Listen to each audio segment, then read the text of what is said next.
இது எங்கே இருக்குன்னு கேட்டால் 55ல் 19லேருந்து 22 வரைக்கும் இருக்கா. அதே மாதிரி வந்து 2:67 எல்லாம் சொல்லி காட்டுறான். இன்னல்லாஹ யஅமுருக்கும் அன் தத்பஹு பக்கராத். ஒரு மாட்டை அறுக்குமாறு எல்லாம் உங்களுக்கு கட்டளை எடுக்கிறான்னு ஒரு வசனம் வருது. எதுக்கு மாட்டை அறுக்க சொல்கிறான்? அந்த பக்கராவை நீங்கள் படித்தா உங்களுக்கு விளங்கும். சூரத்துல் பக்கராவில் 2:67 வருதுல்ல, அதுலேருந்து கண்டினியூவாக ஒரு 5 வசனத்தை சேர்த்து படிச்சிங்கன்னா அதில் ஒரு சம்பவம் வருகிறது. என்ன வருதுன்னா, ஒரு ஆளை கொலை பண்ணி விட்டாங்க. கொலையாளி யாருன்னு தெரியலை. அவங்க கொண்டான் இவங்க கொண்டான்னு ஆளாலும் சொல்லிட்டு இருக்கிறாங்க. மூசா நபிட்ட வந்து, நீ தான் நபியா இருக்கிறிய, ஒரு கொலை நடந்து போச்சுல, யாருன்னு சொல்லு. அல்லாட்ட கேட்டு வகையில கேட்டு யாருன்னு சொல்லுன்னு கேட்குறாங்க. அவரு நல்லா ஒரு சொல்லவாயான்னு யாரெல்லாம் இந்த மாதிரி கேட்குறாங்களா, ஒரு மாட்டை இருக்க சொல்லு அப்படிங்கிற அல்ல. அவங்க என்ன பண்ணுறாங்க, மூசா நபி சொல்கிறாரு, யார் கொலையாளி கேட்டால் மாட்டுக்கு சம்மந்தம் இல்லாமல் சொல்கிறேன், பட்டுக்கோட்டைக்கு வேலை கேட்டால் கொட்டைப்பாக்கு வேலை சொல்லியேன்னு இருக்கிறாங்க. பட்டுக்கோட்டைக்கு வழி என்னன்னு கேட்டால் கொட்டைப்பாக்கு வேலை சொல்கிறேன்னு சொல்லுவாங்கல்ல, அந்த மாதிரி என்ன செய்யணும், யார் கொலையாளின்னு கேட்டால் மாட்டாரு. அப்படி தானே இருக்குது. யார் கொலையாளின்னு கேட்குறான், அவங்க இன்னாரு முஸ்தபா இப்ராஹிம் தான் சொல்ல வேண்டியதானே. அதை விட்டுவிட்டு மூசா என்ன பண்ணுறாரு, ஒரு மாட்டை இருக்குவா கேள்வி பண்ணுறியா, கிண்டல் பண்ணுறியா, தத்தகுனா ஹுஸ்வா கேள்வி பண்ணுறியாங்களே அப்படின்னு அவங்க குரான் அப்படி இருக்குது அப்படின்னு கேட்குறாங்க. அவர் என்ன பண்ணுறாரு, நான் எப்போ கேள்வி பண்ணுறேன், நீ சொன்ன அல்லாட்ட சொன்ன அல்லா சொல்கிறான் பதில, நீ யார் கொலையாளின்னு கேட்டேன், நான் அல்லாட்ட கேட்டேன், அதுக்கு மாட்டாருங்க. அவன் என்ன செய்ய போறான்னு தெரியல, மாட்டாரு. அவங்க என்ன பண்ணுறாங்க, மாட்டாருண்டா என்ன மாடு, என்ன கலரு, என்ன உயரம், ஒன்று கேட்குறாங்க. இவர் ஒன்று விளக்குறாரு, விளக்கம் பத்தலை. ஒழுங்க மாட்டுனா ஒழுங்க விளக்கம் சொல்லு, எப்படி இருக்கணும்னு சொல்லி அவர் திருப்பி எல்லாம் வளர்க்கணும், இப்போ கரெக்டாக சொல்லிட்டேன் அப்படின்னு சொல்லி ஒரு மாட்டை கொண்டாந்து அறுக்குறாங்க. அறுத்தவனு என்ன செய்யறான்ல, அந்த மாட்டை அறுத்தீங்கல்ல, அதில் ஒரு துண்டை எடுத்து யார் கொல்லப்பட்டு கிடக்கிறானோ அவன் மேலே அதுக்கு எரி. எந்த மாட்டை அறுத்தீங்களோ அந்த மாட்டிலிருந்து ஒரு சின்ன இறைச்சி துண்டை எடுத்து அந்த இறந்து கொல்லப்பட்டவனுடைய உடம்புல அடித்த உடனே அவன் என்ன செய்யறான், அவன் உசுர் பெற்று எழுந்துடுறான். எழுந்து என்ன செய்யறான்னு கேட்டா, என்னை இன்னார் தான் கொலை பண்ணான்னு சொன்னான். அதுக்கு தான் நல்லா இருக்கு சொன்னான், சம்பந்தம் இல்லாமல் சொல்லலை.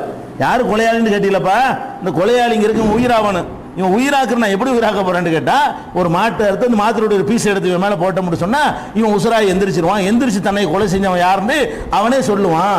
ஏன்னாடா மூசாவே சொன்னார்னு வைங்களேன், இப்ராஹிம் தான் கொலை செஞ்சாருன்னு சொன்னார்னு வைங்க, இப்ராஹிமுக்கு மூசாவுக்கு இன்னும் விவகாரம், அதனால இவர் இப்ராஹிம் மேலே போட்டு விட்டாரு அப்படின்னு சொல்லிடுவாங்கல்ல. அப்படி சொல்றவங்க தான் அவங்க. மூசா நபிக்கு அவரை டார்ச்சர் பண்ணவங்க, அவங்க நம்ப மாட்டாங்க. அதனால அல்லாஹ் என்ன செய்யல, வஹீல வந்து மூசா நபி வந்து இன்னார் தான் கொலையாளின்னு அறிவிச்சு கொடுத்தாலும் அவங்க மூசாவுடைய அந்த முடிவுக்கு நோக்கம் கற்பிப்பாங்க, நம்ப மாட்டாங்க. அப்ப அல்லாஹ் என்ன நினைக்கிறான், அவனே சொல்ல விட்டா, செத்து போனவனை எந்திரிச்சு சொல்ல விட்டா மூசா மேல பழி போட இயலாது. அவன் சொல்றான்லடா, எவன் கொல்லப்பட்டவன் அவன் சொல்றான்ல அப்படின்னு வர்றதுக்காக அல்லாஹ் என்ன பண்றான்னு கேட்டா இப்படி செய்யறான். இது நல்ல தெளிவா வருது. அதுக்காகத்தான் அந்த சூறாவுக்கு பக்கராண்டே பேரு. மாட்டு இந்த சம்பவத்துக்காக வேண்டி பக்கராண்ட மாடுன்னு அர்த்தம். மாடுன்னு அதுக்கு ஏன் பேர் வச்சோம்னு சொன்னா, இந்த மாட்டை அறுக்க சொல்ற சம்பவம் அதுல வருகிறது. இந்த சம்பவத்துக்காகத்தான் சூறாவுக்கு பேர். அப்படி ஒரு சம்பவம், ஃபேமஸான ஒரு சம்பவம் குரான்ல தெளிவா. மாடுனா மாடு என்ன கலர்ண்டாங்க, அது வயலில் உழுது இருக்கக்கூடாது, தழும்பு இருக்கக்கூடாது, மஞ்சள் கலராக இருக்கணும், ஃபாக்கியும் லவுனுகா பளிச்சென்று பிரகாசிக்கிற கலராக இருக்கணும், தசுரு நாதிரின் பார்ப்பவர்களை ஈர்க்கக்கூடியதாக பரவசப்படுத்தக்கூடியதாக இருக்க வேண்டும். அந்த மாதிரி ஒரு கலரில் ஒரு மாட்டை பிடிச்சி கொண்டு அந்த மஞ்சள் மாட்டை பிடிச்சாருன்னு சொல்லி அல்ல அழகா மாட்டுடைய வயசு, மாட்டினுடைய தன்மை, நிறம் உள்பட எல்லாத்தையும் நல்லா சொல்கிறான். இது மாட்டைத்தான் குறிக்கும், நல்லா விளங்குது.